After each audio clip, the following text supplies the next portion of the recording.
सबसे पहले हम इस टाइटल को देखते हैं। टाइटल है कोड रेड। कोड रेड इस शब्द का प्रयोग हम करते हैं किसी भी तरह की सीरियस सिक्योरिटी वार्निंग को बताने के लिए। जैसे किसी भी तरह का कोई खतरा है, किसी भी तरह की कोई सीरियस चेतावनी है, उसे इंडिकेट करने के लिए कोड रेड का मतलब होता है कि भाई एक तरह से जो सिचुएशन है वहाँ आपातकालीन स्थिति आपको नज़र आती है, यानी कि सिचुएशन बहुत ही ज़्यादा डेंजरस है, उसके लिए हम कहते हैं कोड रेड। अब यहाँ हम क्या बात करने वाले हैं? यहाँ हम बात करने वाले हैं यूनिफॉर्म सिविल कोड के संबंध में। यूनिफॉर्म सिविल कोड का मतलब है समान नागरिक संहिता।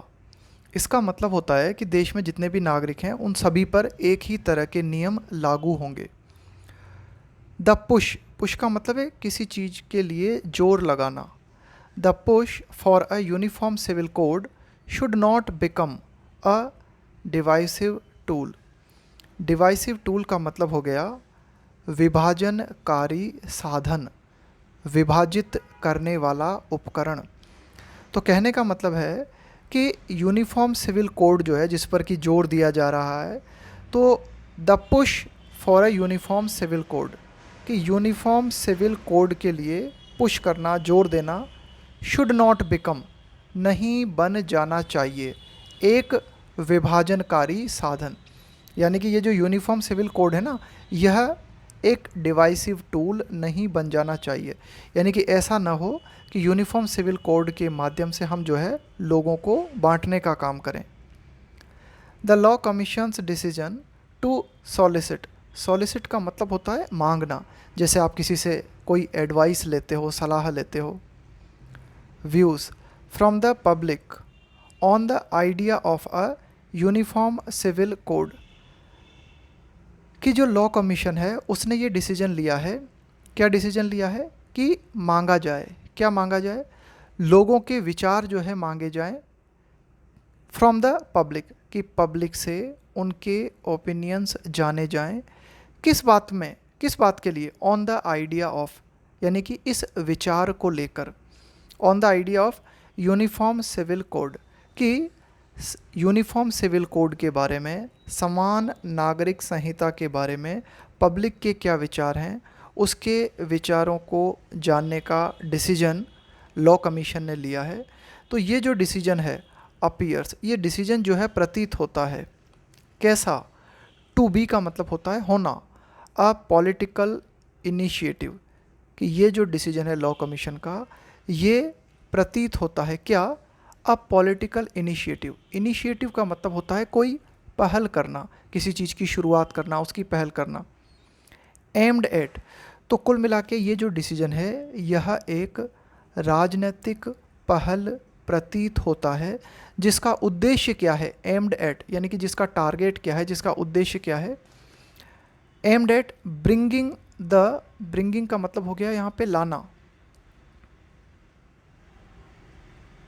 द पोटेंशियली, पोटेंशियली का मतलब है संभावित, संभावित रूप से, potentially divisive issue under focus in the run up, run up का मतलब होता है के पहले, to the next year's general election, कि अगले साल के जो जनरल इलेक्शन होने हैं उनके पहले इस संभावित विभाजनकारी मुद्दे को फोकस में लेकर आना, यह इस का उद्देश्य लगता है ना। देखो यहाँ पे क्या कहा गया है कि भाई ठीक है, लॉ कमीशन ने डिसीजन लिया है कि जो भी पब्लिक हैं उसके विचार जो हैं जाने जाएं यूनिफॉर्म सिविल कोड के संबंध में।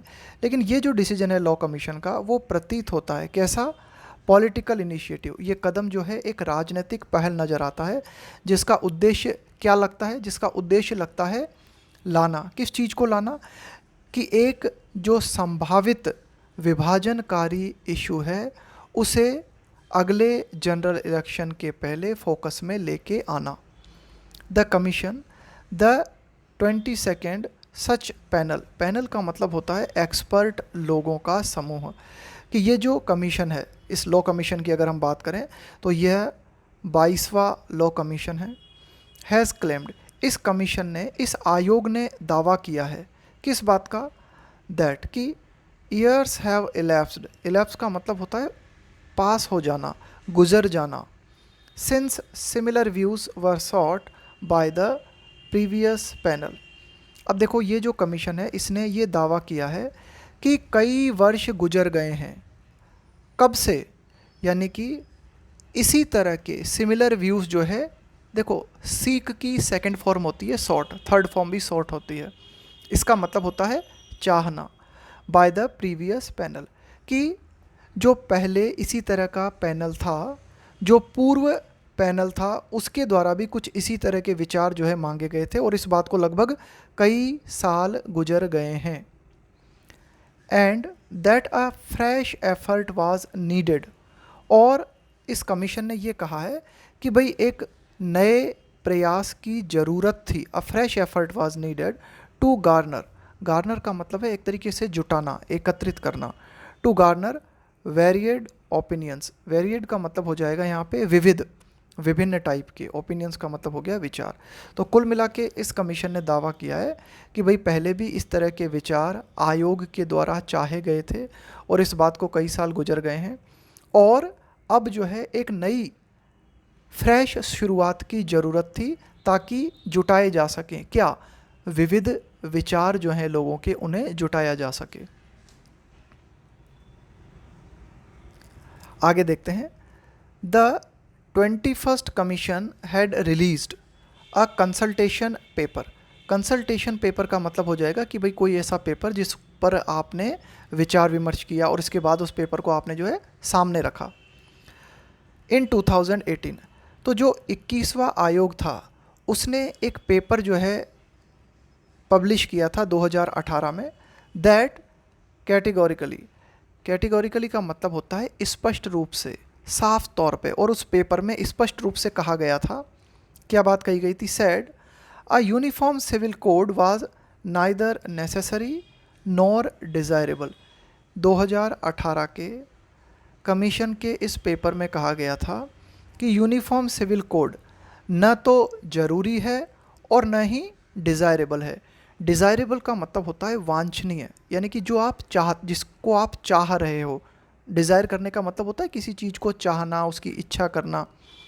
तो कुल मिला के 2018 में कमीशन के इस पेपर में बताया गया कि यूनिफॉर्म सिविल कोड न तो आवश्यक था और न ही डिज़ायरेबल था एट दैट स्टेज, यानी कि उस समय, एट दैट स्टेज का मतलब है उस समय की जो स्थिति थी तब तक के टाइम पे ये बताया गया कमीशन के द्वारा कि भाई इस सिविल कोड की न तो आवश्यकता है और न ये डिज़ायरेबल है। इन अ वेल रीजन्ड, वेल रीजन्ड का मतलब है कि भाई अपने तर्कों को ठीक तरह से रखते हुए, इन अ वेल रीजन्ड डॉक्यूमेंट, कुल मिला के जो डॉक्यूमेंट था उसमें जो भी बातें कही गई थी वे बहुत ही तार्किक थीं।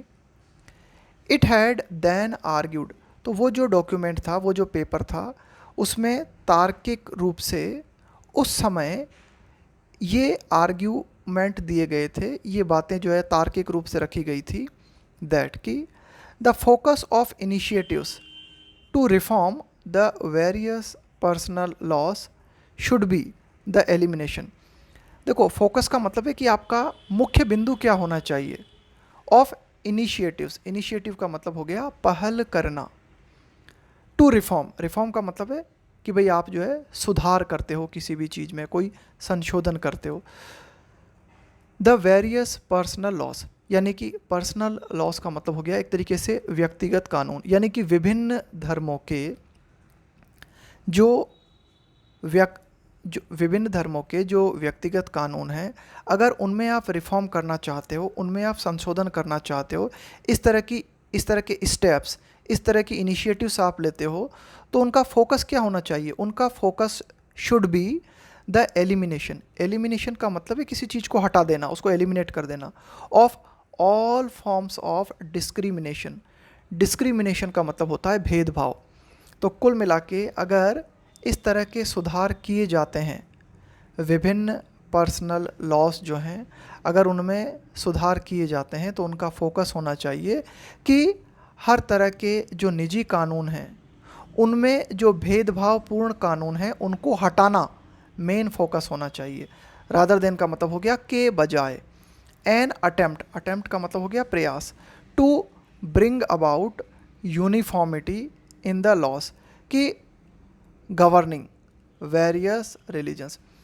देखो यहाँ पे क्या लिखा हुआ है, the laws governing various religions. Various का मतलब हो गया विविध, कि कई कानून जो कि गवर्न करते हैं, यानी कि शासित करते हैं, कंट्रोल करते हैं, यानी कि कई तरह के कानून जो कि विभिन्न धर्मों को गवर्न करते हैं, उनमें यूनिफॉर्मिटी, यूनिफॉर्मिटी का मतलब हो गया एक रूपता।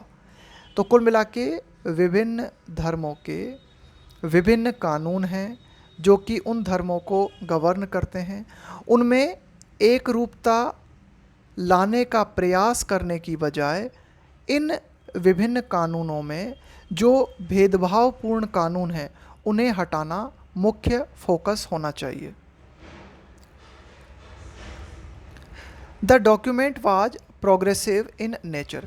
तो कुल मिला के 2018 में ये जो डॉक्यूमेंट पब्लिश किया गया था, ये इसकी प्रकृति कैसी थी, ये एक प्रोग्रेसिव तरह का डॉक्यूमेंट था, है ना। इन एज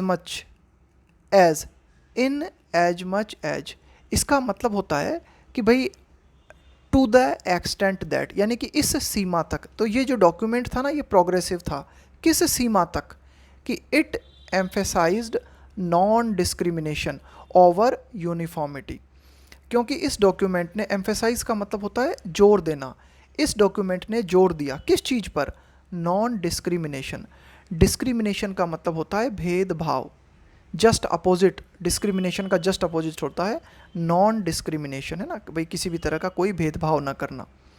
तो इस डॉक्यूमेंट ने गैर भेदभाव पर जोर दिया, यानी कि इस डॉक्यूमेंट ने जोर दिया कि भाई किसी भी तरह का भेदभाव नहीं होना चाहिए। ओवर यूनिफॉर्मिटी, इस यूनिफॉर्मिटी का मतलब हो गया एक रूपता, एक समानता। तो इस डॉक्यूमेंट ने एक रूपता के बजाय नॉन डिस्क्रिमिनेशन पे जोर दिया।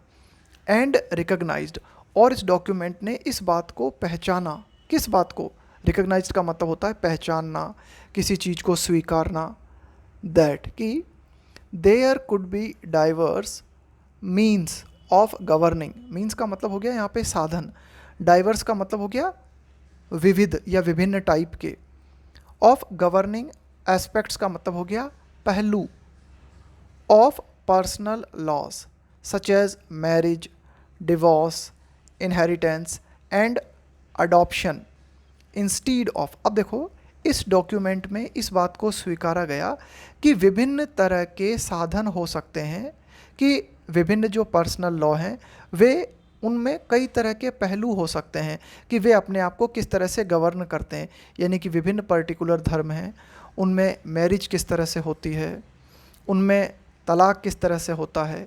इनहेरिटेंस का मतलब हो गया विरासत, कि भाई प्रॉपर्टी में जो विरासत मिलती ना, वो किस तरह से जो है आप प्राप्त करोगे।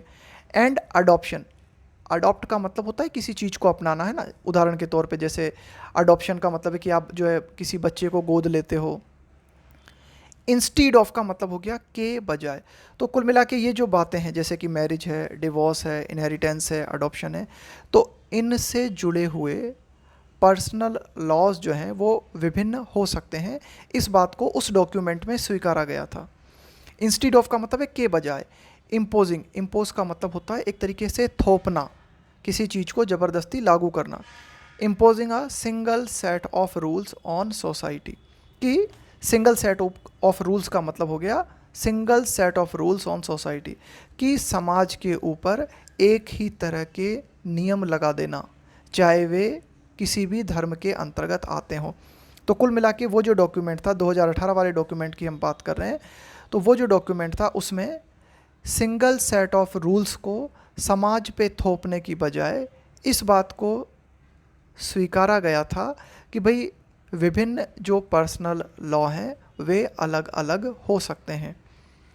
दिस वुड इंटेल, अब देखो वो जो 2018 वाला डॉक्यूमेंट है ना, वो इस बात को ज़रूरी बना देता। दिस वुड एंटेल का मतलब होता है किसी चीज़ को आवश्यक बना देना, ज़रूरी बना देना। दिस वुड एंटेल यानी कि वो जो डॉक्यूमेंट है इस बात को आवश्यक बना देता, the removal of discriminatory provisions, removal का मतलब है किसी चीज़ को हटा देना। डिस्क्रिमिनेटरी का मतलब हो जाएगा भेदभावपूर्ण। प्रोविजंस का मतलब हो गया प्रावधान। तो कुल मिला के वो जो पुराना डॉक्यूमेंट था वह भेदभावपूर्ण प्रावधानों को हटाना आवश्यक बना देता।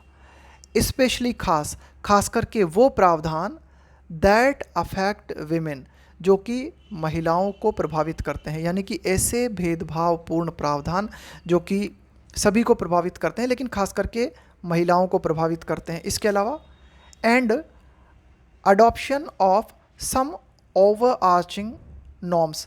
अडॉप्शन का मतलब है यहाँ पे अपनाना। Of some overarching norms, norms का मतलब हो गया नियम, प्रावधान। ओवर आर्चिंग का मतलब हो जाएगा कम्प्रिहेंसिव, डिटेल्ड, विस्तृत, है ना, सब चीज़ों को कवर करते हुए। And adoption of some overarching norms rooted in equality. देखो नॉर्म्स का मतलब हो गया नियम, प्रावधान। ऐसे नियम जिनकी जड़ें समानता में हैं, यानी कि ऐसे नियम जो इक्वलिटी पर ज़्यादा जोर देते हैं। तो इस तरह के जो भी नियम हैं उनको कम्प्रिहेंसिव वे में अपनाया जाए। तो वो जो डॉक्यूमेंट थे ना 2018 का, अगर हम उसी को लागू करते हैं तो वो डॉक्यूमेंट क्या करता, वो डॉक्यूमेंट भेदभावपूर्ण जो भी प्रावधान है उन्हें हटा देता, और है ना, भेदभावपूर्ण प्रावधान हट जाते, खास करके महिलाओं के प्रति जो भेदभाव किया जाता है वो। और इसके अलावा वो डॉक्यूमेंट क्या करता, इस चीज़ को अपनाता, यानी कि उस डॉक्यूमेंट को अगर हम अपनाते तो उस डॉक्यूमेंट में अडॉप्ट करने की बात कही गई थी। किन चीज़ों को अडॉप्ट करने की बात कही गई थी, ऐसे नियम जो कि समानता आधारित हैं, ऐसे नियम जिनकी जड़ें समानता से संबंधित नियमों में है। और ओवरआर्चिंग का मतलब हो जाएगा कम्प्रिहेंसिव, डिटेल्ड, विस्तृत। Nothing significant has happened since, और तब से, यानी कि 2018 से अब तक की अगर हम बात करें, तब से कोई भी ऐसी महत्वपूर्ण बात या कोई भी ऐसी महत्वपूर्ण घटना नहीं हुई है जो कि इस बात को जस्टिफाई करे। वारंट का मतलब होता है किसी चीज़ को जस्टिफाई करना। अ फ्रेश लुक, फ्रेश लुक का मतलब होता है एक तरह से पुनर्विचार करना, उस बात को फिर से देखना। तो कुल मिला के वो जो 2018 का डॉक्यूमेंट था, तब से लेकर अब तक कोई भी ऐसी महत्वपूर्ण सिग्निफिकेंट बात नहीं हुई है जो कि इस बात को जस्टिफाई करे कि 2018 का जो डॉक्यूमेंट था उसको फ्रेश लुक की ज़रूरत है, यानी कि उस पर फिर से विचार करने की ज़रूरत है। एक्सेप्ट, सिवाय इसके, सिवाय इस बात को छोड़कर। परहैप्स का मतलब है शायद। अ पॉलिटिकल नीड, शायद एक राजनीतिक ज़रूरत। For the current dispensation, dispensation का मतलब होता है व्यवस्था, कि वर्तमान में जो वर्तमान सिस्टम है ना, वर्तमान जो डिस्पेंसेशन का मतलब हो गया सिस्टम, व्यवस्था। तो वर्तमान जो राज्य व्यवस्था है उसकी एक राजनीतिक ज़रूरत हो सकती है टू ब्रिंग द इशू, कि वह इस मुद्दे को लाना चाहती है। कहाँ, to the electoral arena. Electoral arena का मतलब हो जाएगा चुनावी अखाड़ा, चुनावी मैदान। तो कुल मिला के ये जो डॉक्यूमेंट है इसको फ्रेश लुक की ज़रूरत नहीं है, सिवाय इस बात को छोड़ के कि एक राजनीतिक ज़रूरत वर्तमान व्यवस्था के लिए हो सकती है कि वह इस मुद्दे को चुनावी दंगल में लाना चाहती है, वह इस मुद्दे को जो है चुनावी मैदान में लाना चाहती है। A uniform civil code for the entire country is indeed a lofty goal. Lofty goal का मतलब हो जाएगा heavy goal, भारी गोल। A uniform civil code की अगर हम बात करें, यूनिफॉर्म सिविल कोड जो है for the entire country, पूरे देश के लिए, समूचे देश के लिए, is indeed, indeed का मतलब होता है वास्तव में, a lofty goal, कि पूरे देश के लिए यूनिफॉर्म सिविल कोड लागू करना वास्तव में एक बहुत ही भारी भरकम गोल है। बट लेकिन the question whether introducing one for all aspects, लेकिन ये जो सवाल है वेदर कि क्या, इंट्रोड्यूस का मतलब है उसको लागू करना, है ना, उसको लेके आना। इंट्रोड्यूसिंग वन, यहाँ पे वन हो जाएगा इस तरह का सिविल कोड।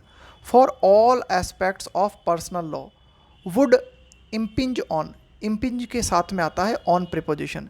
इम्पिंज का मतलब होता है अफेक्ट करना, प्रभावित करना, प्रभाव डालना। Impinge on the freedom of religion. अब देखो ये प्रश्न कि इस तरह का यूनिफॉर्म सिविल कोड अगर लागू किया जाता है सभी के लिए, for all aspect of personal law, यानी कि विभिन्न तरह के जो पर्सनल लॉ हैं विभिन्न धर्म के, उन सभी पर अगर इस तरह का यूनिफॉर्म सिविल कोड लागू किया जाता है तो क्या वह पर्टिकुलर जो धर्म है उसकी स्वतंत्रता को प्रभावित करेगा या नहीं करेगा? ये प्रश्न जो है has been part of the debate, ये प्रश्न विवाद का विषय रहा है, has been part of the debate. Doctor B R Ambedkar viewed it as desirable. अब देखो, अगर हम बात करें डॉक्टर बी आर अम्बेडकर की, तो उन्होंने इस यूनिफॉर्म सिविल कोड को किस रूप में देखा था? As desirable. उनका कहना था कि भाई ये वांछनीय है, यानी कि अच्छा उद्देश्य है, पाया जाना चाहिए, बट फेवर्ड, लेकिन उन्होंने इस बात पर जोर दिया था, इस बात को फेवर किया था, इट्स बीइंग वॉलंटरी। वॉलंटरी का मतलब होता है ऐच्छिक। देखो, एक तो होता है कि कंपलसरी है, वो चीज़ आपको करनी ही पड़ेगी, उस चीज़ के लिए आप पर जोर दिया जाता है। वॉलंटरी का मतलब है ऐच्छिक होना, कि आपकी इच्छा है तो करो, नहीं तो मत करो। तो डॉक्टर बी आर अम्बेडकर ने कहा था कि भाई यूनिफॉर्म सिविल कोड जो है वो डिज़ायरेबल है, वांछनीय है, पाया जाना चाहिए, लेकिन इस यूनिफॉर्म सिविल कोड के लिए जोर ज़बरदस्ती नहीं की जानी चाहिए, किसी तरह का इम्पोजिशन नहीं होना चाहिए। उन्होंने इस बात को फेवर किया था, किस बात को, कि ये जो यूनिफॉर्म सिविल कोड है इट्स बीइंग वॉलंटरी, कि यह ऐच्छिक होना चाहिए। यहाँ पे बीइंग का मतलब हो जाएगा होना। It is possible that a uniform code may be adopted without offending. देखो, अफेंड का मतलब होता है किसी को नाराज करना, any religion. It is possible, ये संभव है कि एक यूनिफॉर्म कोड जो है मे बी अडॉप्टेड, उसे अपनाया जा सकता है बिना किसी धर्म को नाराज किए। बट लेकिन द कॉन्सेप्ट इवॉक्स, लेकिन ये जो कॉन्सेप्ट है ना यूनिफॉर्म कोड का, ये जो विचार है, ये जो धारणा है, ये जो आइडिया है, इवॉक का मतलब होता है जगाना, उत्पन्न करना, पैदा करना। लेकिन ये जो यूनिफॉर्म कोड का ये जो कंसेप्ट है, ये क्या करता है? डर पैदा कर देता है अमोंग, किन लोगों के बीच में? सेक्शंस ऑफ द माइनॉरिटीज़, अल्पसंख्यक समुदाय के जो लोग हैं उनके बीच में ये यूनिफॉर्म कोड जो है एक भय पैदा करता है। दैट, उन्हें ये भय लगता है कि देयर रिलीजियस बिलीफ्स, कि जो अल्पसंख्यक वर्ग हैं उनके जो भी धार्मिक विश्वास हैं, मे बी अंडरमाइंड, उनके जो धार्मिक विश्वास हैं उनके महत्व को कम किया जा सकता है। अंडरमाइन का मतलब होता है किसी चीज़ के महत्व को कम करना। Seen as the source of their personal laws, religious belief, यानी कि धार्मिक विश्वास जिनको कि देखा जाता है किस रूप में? As the source of their personal laws, कि जो माइनॉरिटीज़ हैं, अल्पसंख्यक वर्ग हैं, वे अपने धार्मिक विश्वासों को किस रूप में देखते हैं? वे अपने धार्मिक विश्वासों को अपने पर्सनल लॉस के स्रोत के रूप में देखते हैं। तो उन्हें ऐसा लगता है कि भाई उनके भीतर ये डर जो है पैदा हो जाता है जब भी यूनिफॉर्म सिविल कोड की बात की जाती है, कि भाई उनके जो धार्मिक विश्वास हैं, जो कि उनके पर्सनल लॉस के स्रोत हैं, उनके महत्व को कम किया जा सकता है। इन फ्रॉड टाइम्स, देखो जब हम बात करते हैं फ्रॉड का मतलब होता है वरिड, एंक्शियस। अब जब हम कहेंगे ना फ्रॉड सिचुएशन, इसका मतलब होता है खराब स्थिति, टेंस सिचुएशन है ना, बहुत ही ज़्यादा तनावपूर्ण स्थिति या तनावपूर्ण समय। In fraught times such as the present, Bharat के संबंध में अगर हम बात करें तो जैसा तनावपूर्ण माहौल है, जैसे कि वर्तमान की अगर हम बात करें, ऐसे माहौल में अ कॉमन कोड, एक कॉमन कोड की अगर हम बात करते हैं, एक यूनिफॉर्म कोड की अगर हम बात करते हैं, विल इनएविटेबली का मतलब होता है आवश्यक रूप से, अपरिहार्य रूप से, विल इनएविटेबली बी सीन। तो वर्तमान समय की अगर हम बात करें, जो कि बहुत ही ज़्यादा तनावपूर्ण माहौल हमें देखने को मिल रहा है, और ऐसे में अगर हम एक कॉमन कोड लेके आते हैं तो इस तरह का कॉमन कोड जो है वह इनएविटेबली, निश्चित रूप से देखा जाएगा किस रूप में? As an imposition by the majority. Imposition का मतलब है किसी चीज़ को थोपना, किसी चीज़ को ज़बरदस्ती लागू करना, बाय द मेजॉरिटी। तो इस तरह का कानून जो है उसे निश्चित रूप से जो बहुसंख्यक वर्ग है, जो मेजॉरिटी है, उसका इम्पोजिशन इस कानून को माना जाएगा, इस यूनिफॉर्म कोड को ऐसा माना जाएगा कि भाई यह मेजॉरिटी के द्वारा थोपा गया है। Basic reforms can be given priority, कि जो बहुत ही आधारभूत सुधार हैं उनको प्राथमिकता दी जा सकती है। रिफॉर्म्स का मतलब हो गया संशोधन, सुधार। प्रायोरिटी का मतलब है प्राथमिकता देना, कि जो बेसिक सुधार हैं उन्हें प्राथमिकता दी जा सकती है। जैसे कि सच है, जैसे कि having 18 as the marriageable age for all across communities and genders, कि आप किसी भी कम्युनिटी के हैं, किसी भी समुदाय के हैं, किसी भी जेंडर के हैं, है ना। यहाँ पे जब हम बात करें ना ऑल अक्रॉस, तो अक्रॉस से मतलब हो गया कि भाई किसी भी कम्युनिटी के अंतर्गत आप आते हैं, किसी भी जेंडर से आप संबंधित हैं, लेकिन उन सब के लिए जो शादी की उम्र है उसे 18 कर देना। तो कुछ इस तरह की बातें हैं जो कि बेसिक रिफॉर्म्स के अंतर्गत आ सकती हैं और इन्हें लागू किया जा सकता है। इसके अलावा introducing a no fault divorce procedure. Introducing का मतलब है लेके आना। क्या? A no fault divorce. देखो क्या है कि अभी कई जगह अगर आपको, जैसे कई धर्म हैं उनमें क्या है, अगर आपको तलाक चाहिए तो आपको क्या बताना पड़ेगा? आपका जो स्पाउस है, आपका जो पार्टनर है, उसमें आपको कोई ना कोई फॉल्ट बतानी पड़ेगी, कोई ना कोई दोष बताना पड़ेगा। नो फॉल्ट डिवोर्स का मतलब हो जाएगा कि भाई इस तरह का तलाक जिसमें आपको ये प्रूव करने की ज़रूरत नहीं है कि आपका जो पार्टनर है उसकी गलती क्या है। भाई आपको तलाक चाहिए, उसका कोई भी आपका निजी कारण हो सकता है और आपको तलाक मिल जाएगा, कि भाई आपने कोई भी ऐसा कारण बताया जो कि कानून को लगता है कि हाँ भाई आपका कारण ठीक है, वैलिड है, तो आपको तलाक मिल जाएगा। तो यही बात यहाँ पे की गई है, introducing a no fault divorce procedure, कि भाई एक ऐसा प्रोसीजर लाया जाए। कौन सा procedure? No fault divorce procedure. And allowing dissolution. Dissolution का मतलब हो जाएगा, जैसे हमने कहा dissolution of marriage. Dissolution of marriage का मतलब है कि legal ending of a marriage, की शादी को कानूनी रूप से समाप्त कर देना। And allowing dissolution of marriage on the ground of. On the ground of का मतलब हो जाएगा इस आधार पर, ऑफ इररिट्रीवेबल ब्रेकडाउन। इररिट्रीवेबल का मतलब होता है इररिवर्सिबल।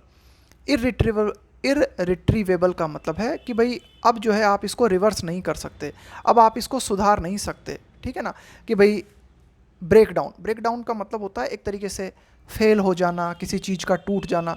कुल मिला के इस आधार पे कि आपकी शादी, आपके संबंध जो हैं इस हद तक ख़राब हो गए हैं, इतना ज़्यादा ब्रेकडाउन देखने को मिला है आपके संबंधों में कि वे अब इररिट्रीवेबल हैं, यानी कि वे अब इररिवर्सिबल हैं, वे अब जो है सुधर नहीं सकते, वे अब अनरिपेयरेबल हैं।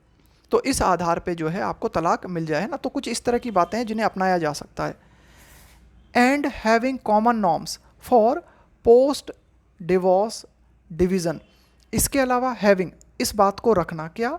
कॉमन नॉर्म्स, की समान नियम हो सकते हैं। फॉर किस बात के लिए? Post divorce division of assets, कि तलाक के बाद में, पोस्ट डिवीज़न का मतलब हुआ तलाक के बाद में जो भी असेट्स है, यानी कि जो भी संपत्ति है उसका बंटवारा किया जाए, उसके समान नियम हो सकते हैं। Common norms for post divorce division of assets were other matters. ये कुछ अन्य मामले थे। The previous commission through up for a debate.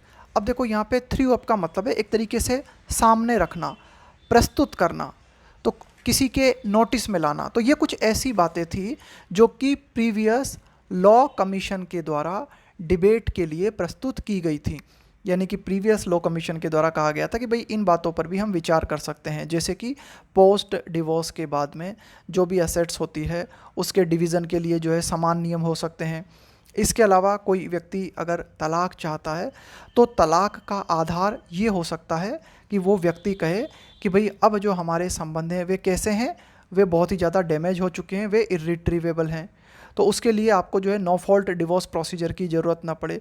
तो ये कुछ ऐसी बातें थी जो कि विचार के लिए या जो कि बहस के लिए प्रस्तुत की गई थी पूर्व कमीशन के द्वारा। Within each community's laws, कि अगर हम बात करें प्रत्येक समुदाय की, प्रत्येक वर्ग की, तो उसके जो भी नियम कानून हैं, it will be desirable to first incorporate, incorporate का मतलब है शामिल करना, यूनिवर्सल प्रिंसिपल्स ऑफ इक्वलिटी। देखो, यूनिवर्सल का मतलब हो जाएगा सार्वभौमिक, प्रिंसिपल्स का मतलब हो गया सिद्धांत, equality. With in each communities loss, कि प्रत्येक समुदाय, प्रत्येक धर्म के जो भी कानून हैं उनके लिए ये बात डिज़ायरेबल होगी, ये बात वांछनीय होगी कि वे शामिल करें किस चीज़ को, समानता से जुड़े हुए जो भी सार्वभौमिक सिद्धांत हैं उन्हें प्रत्येक समुदाय जो है अपने में लागू करे, उनको अपनाए। And non discrimination, non discrimination से जुड़े हुए जो भी सिद्धांत हैं उन्हें प्रत्येक कम्युनिटी अपनाए। डिस्क्रिमिनेशन का मतलब मैंने आपको बताया था भेदभाव, तो कुल मिला के नॉन डिस्क्रिमिनेशन का मतलब हो गया गैर भेदभाव। तो यानी कि गैर भेदभाव से संबंधित, समानता से संबंधित जो भी यूनिवर्सल प्रिंसिपल्स हैं उन्हें प्रत्येक कम्युनिटी के द्वारा इनकॉर्पोरेट किया जाए, अडॉप्ट किया जाए। एंड एलिमिनेट, एलिमिनेट का मतलब है हटाना। प्रैक्टिसेस का मतलब है, भाई आप प्रैक्टिसेस का मतलब हो जाएगा ऐसी प्रथाएं, ऐसे रीति रिवाज, ऐसी प्रथाएं, ऐसे नियम जो हैं उन्हें हटाया जाए। किस तरह के नियम? जो कि आधारित हैं, बेस्ड ऑन, किस पर आधारित हैं? Based on taboo. देखो, टैब्यू का मतलब होता है एक तरीके की रोक लगाना, कि किसी भी तरह की सामाजिक या धार्मिक कस्टम जो कि किसी चीज़ पर रोक लगाती है, उसे निषेध करती है। स्टीरियोटाइप्स, स्टीरियोटाइप्स का मतलब होता है कि एक तरह से रूढ़िवादी होना, यानी कि कुछ नियम हैं वो आपने फिक्स कर दिए, अब आप उन पर जो है विचार करने के लिए तैयार नहीं हो। तो अगर कोई व्यक्ति बहुत ही ज़्यादा रूढ़िवादी है, जो परंपराएं चली आ रही हैं उन्हीं को घसीटे जा रहा है, वे चाहे सही हों या गलत हों, तो इस तरह के व्यक्ति को हम बोलते हैं स्टीरियोटाइप, इसे हिंदी में कहते हैं रूढ़िवादी। और टैबू का मतलब मैंने आपको बताया कि भाई एक तरह का सामाजिक या फिर एक तरह की धार्मिक कस्टम जिसके माध्यम से आप क्या करते हो, किसी चीज़ पे आप रोक लगाते हो, उसे आप निषेध करते हो।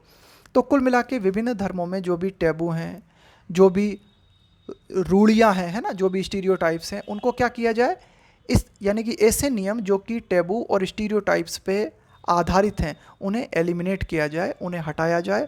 और प्रत्येक धर्म के लिए, प्रत्येक समुदाय के लिए ज़रूरी है कि वे समानता आधारित सिद्धांतों को अपनाएं। ये था हमारा आज का एडिटोरियल।